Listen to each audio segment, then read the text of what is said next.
Bral jsem lidi lehce za kamarády a taky jsem lehce odpouštěl. A to lidi často využívali a to mě zklamalo v životě. Taky jsem se setkal hodně s rasismem ve škole a to mě často vedlo k tomu, že jsem se začal stranit lidem i ve škole, kdy jsem byl na svém prvním učilišti a tehdy jsem si položil pár otázek, proč se snažit, proč se žít, a neměl jsem na to odpověď.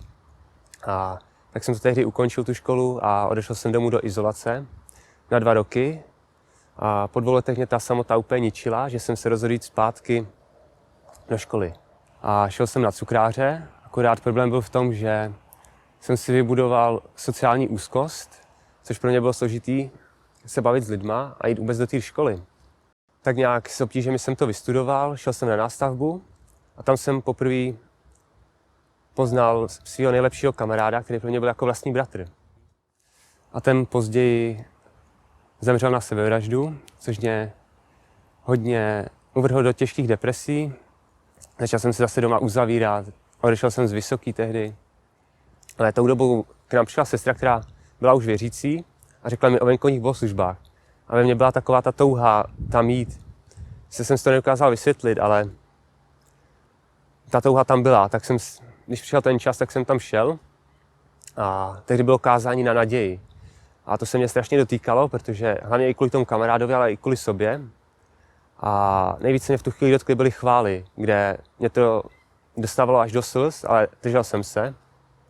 A v tu chvíli jsem prožil, jak něco sestupuje ze zhora a obejme mě. A od té chvíle mi zmizela taková ta vnitřní samota, už jsem se necítil prázdný. A když jsem šel domů, tak jsem se to snažil vymluvit, nedokázal jsem to pochopit, ale ten fakt tam byl, že to tak bylo. A tak jsem začal chodit pravidelně a jednou byla výzva jít dopředu, jako každou neděli, a já vždycky jsem si neměl jsem tu odvahu jít dopředu. Hlavou mi běhaly myšlenky, ty tam nepatříš, ty jsi odpad a různě.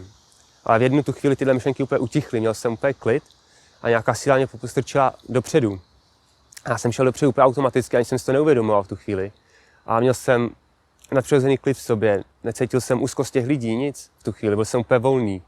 A byl jsem tam já, pastor a kluci, a jako když jsem byl na poli.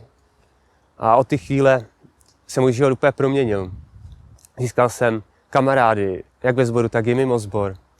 Moje úzkosti a deprese vymizely skoro. Moje myšlenky na sebevraždu úplně zmizely. A není to jenom cukr, ale ty úzkosti jsou i deprese někdy, ale dá se to zvládnout s Pánem.